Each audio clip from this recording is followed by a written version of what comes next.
Thank you very much. It's a difficult topic, especially if I don't use Star Trek examples, and I've been forbidden to do so. So honestly, I don't know what to say. And most of what I wanted to say, I've already said it at this forum many times. So I've been asked to twist it and repackage it and say it in a different manner. So I'll try. Let's see if it works. I think it's very difficult to talk about future at a future summit and the disruptions that are ahead of us without thinking about the past. And if I ask you, can you imagine a world without Facebook and Twitter and cell phones and Uber and Google and Instagram? Can you imagine that? And do you realize that this was all just about 10 years ago, 10, 15 years ago? And I don't see a lot of very young people, so don't pretend. It's not like you didn't exist before that. But it's so hard when disruptions come and hit you. It is so hard to imagine a world when these disruptions, positive or negative, were not in place. I tell my children that we used to have those clunky black telephones in which you dialed and then you waited for that thing to come back. And I told them that there weren't any cell phones. And my children are in their 20s. The oldest is 25, 26. And they can't imagine that world. They laugh at me. They really think that there was never a time when there were no cell phones. This is how powerful disruptions are. And embedded in this is the power of imagination, to imagine what is not. And that is pretty much what has driven this world. So we can't imagine what the world was like, although we were all a part of it. And it's hard to connect with that world in which we all lived. So now, when I start to look up rather than over my shoulders and ask, what would it be like? It's equally impossible to fathom. It's hard to know what would it mean when the lab experiments that are taking place right now, in which tapeworms are living 5 times their natural age, what would happen when that translates into human life? This is already happening. I'm not talking about something that will happen, may happen.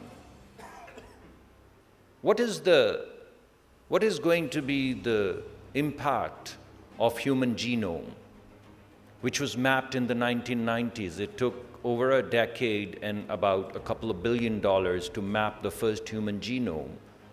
And now it takes $100 and 1 day. And very soon it would be an app on your telephone, and you'd put your finger, thumb, or a hair or something, or maybe kiss it, and your entire genome would be mapped out in real time. And what would happen then? What would happen to illness? What would happen to illness when you'd be able to program yourself? When you'd be able to do genetic programming? What would happen? What would happen? They're already producing pancreatic cells in the Petri dish to combat type 1 and type 2 diabetes. It's already happening. It's going to be in the marketplace in 4 to 5 years. So really, it's difficult to fathom, it's difficult to imagine the world in which we used to live. We all lived. It's even more to imagine a world that is ahead of us.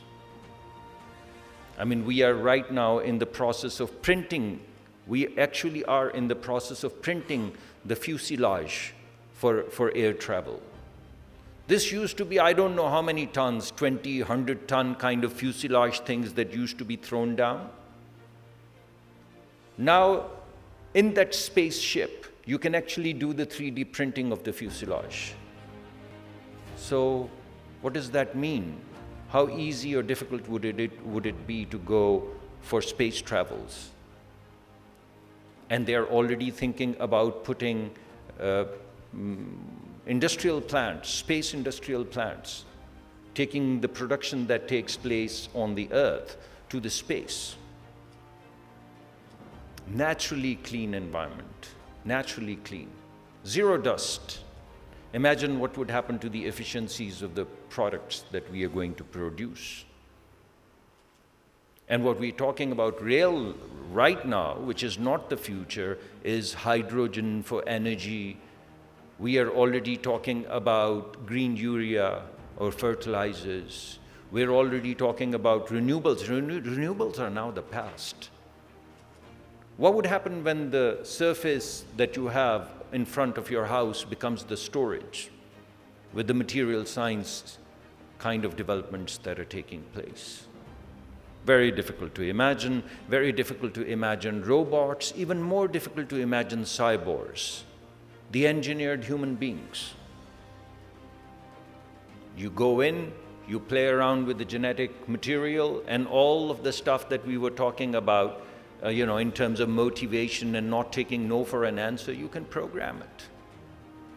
Then I wonder, what would be the 3 types of people when all of us would be one type? Now, that would be a difficult world. Amongst only champions left in the world, who would be the champion? Very difficult to imagine. Now, how all would this happen? I mean, there's some very clear answers and some not so clear answers. The clear answers are through some sciences, which are already the platforms for the evolution. Nanotechnology, biotechnology, cognitive or artificial intelligence technologies, information technologies, these are the bedrocks of all of the things that I'm talking about. So these platforms are in place. So what can go wrong? What can go wrong with what appears now to be a natural trajectory? I think what can go wrong is what went wrong with globalization. Globalization was a natural trajectory. And as my friend Michael was just telling you about this regionalization, where did this regionalization come from? It was all smooth. We were all in the 1990s, 70s, 80s, 90s talking about the merits of globalization and how the world would change and how there'd be no poor left and how we would be all interwoven into one global fabric. What happened to the fabric? How did it get torn? How were we left out? We were just about told a few years ago that coal was bad, and then coal became good. And Germany opened up coal mines. And then the coal plants were opened up in Europe. So what happened to the dirty coal? And how were we left out? Why was our coal black and some other coal white? You know what happened? The geopolitics changed. Technology stayed the same. Climate stayed the same. The burden of climate, everything stayed the same. The geopolitical plates shifted. And all of a sudden, it was a different world. And all of a sudden, all of those agents who were telling us that we are all interwoven into one global fabric told us that we are not even a patch on that fabric. And if you go back to the language that was spoken about globalization, you know what happened? It created about a group of 5 billion vagabonds who were living at the periphery or in the periphery of the world, who were just left out of this globalization fabric. This disparity between the haves and the have-nots, that is what can go wrong with everything that I've mentioned. And when that happens, what would happen? What is happening right now? Populism. We'd have these people who would come and sell hate. I mean, Michael is here, so I wouldn't name any presidents, but you'd have presidents and prime ministers like that. They pop out of populism, and that populism is embedded in the lopsidedness of those who have it and those who don't. And technology doesn't take care of it. Everything that I've mentioned, the genome, the genetics, the biotech, the nanotech, the cognos, it doesn't take care of 5 billion poor people who are living in the periphery, as if they were vagabonds. And the world needed to build walls around itself to make sure that these vagabonds, these stray people, stay out of this beautiful global fabric. That disruption is what can go wrong moving forward. And that's what I'm worried about. The financial meltdown of the West popped the president that I would not name. The COVID crisis popped the whole new tension in geopolitics. Who would have the vaccine and therefore who would not have the vaccine? Who decided that? What happened to us? Or what happened to the usness? Why were 4 billion people left out and 200 or 300 million units of doses were donated to them? They were less human. The kids and parents were less parents and kids. What happened? So these are the kinds of things that I fear the most about. I don't fear the natural trajectory that I've laid out for you. That is going to happen. That is bound to happen. What I worry about is what we cannot see along this trajectory. What I worry about is the lopsidedness of science and where it rests and where the money is available for its creation as well as for its commercialization. And what would happen to the rest? When everyone is a champion, but the champions are only engineered in the Western world, what would happen to the South that Michael studies all the time? What would he say about commoners who are not champions, the category 3 people? We'd be able to engineer category 3 and category 2 and category 1 people. That is what I'm worried about. That is the disruption that I'm worried about. I'm not worried about the trajectory of science. That's there, with or without us, and mostly without us. And I'm particularly worried about Pakistan. Because here, one financial meltdown created the unnamed president.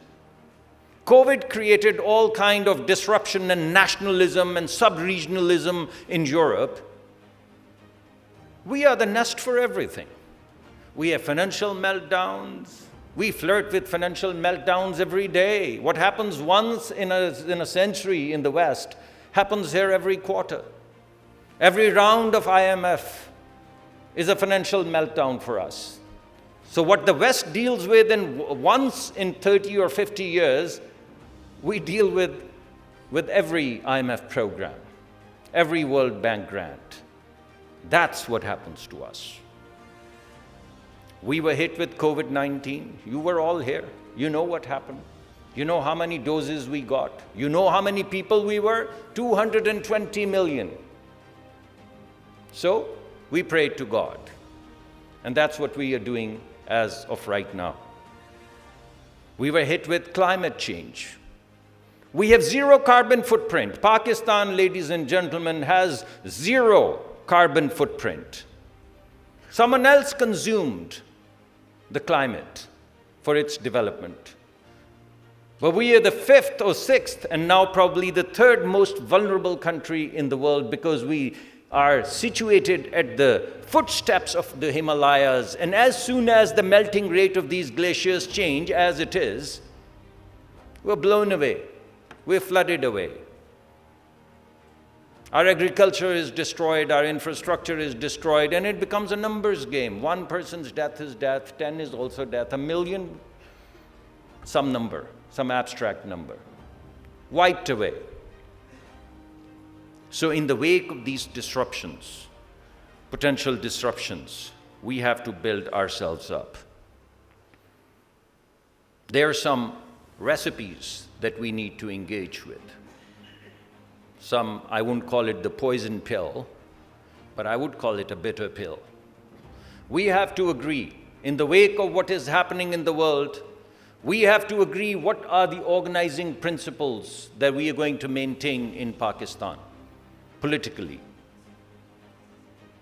Politics is going to be the answer of everything that I've laid out in front of you. And all of these things that come from the technocrats like myself, just laugh at them because they've not worked anywhere. Why would they work in Pakistan? Pakistan doesn't have a problem. Pakistan doesn't have a fundamental problem. Pakistan has the problem of the fundamentals. We haven't decided what are those 3 organizing principles around which we are going to build our nation, what is going to be our politics.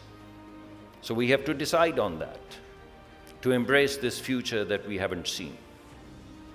We have to decide what kind of economy we are going to have. Are we going to continue to have this elite capture? And people tell me it's cliched. Freaking hell, it's cliched. Saudi Arabia gives its gas for $2 to its fertilizer and power plants. Qatar gives for $3. Bahrain gives for $4. And you know how much Pakistan gives it for? 70 cents and $1.34. This is the level and kind of elite capture that we have in this country. We're richer than Saudi Arabia, guys? Or Qatar? So unless this elite capture is taken care of, which is not cliched, it's real. It takes away opportunities from the millions and millions and millions of poor people of Pakistan by a handful of people who have the political wherewithal to take the gas at 70 cents or $1.30 or $1.90. Has to stop. And the people of Pakistan have to be empowered to stop this elite capture. And we have to change our systems. As I said, there's no biotech without biology and chemistry. There's no nanotech without physics. There's no artificial intelligence without math. So what about the educational system? So what about the educational system? What about this talk about nano, bio, AI, CI, DI? These numbers, these letters don't mean jack in our world. So we must commit ourselves to changing this educational system. And socially, it has to be opportunity for all. And nothing else would work. Not a thing else other than this shall work. If it works, it would be anti-gravity. It's my favorite example. I would give it before winding up. There was a professor who was writing. I say this every time, I say this again. The chalk fell from his hand. He said, "Damn gravity." Then he bent down and he picked the chalk up and he looked at the class and he said, "But you know what? Gravity doesn't care." So my friend, my friends, ladies and gentlemen, gravity doesn't care. Every time you will let go of the chalk, it shall fall. The destiny is ours to lose or to win. The choice is ours. And I would say, we know what the positive disruptions are going to be, what is on the horizon. We know what all negative can happen. Let's take charge of our own destination and make a choice. The choice to win. And the choice is ours. Thank you very much.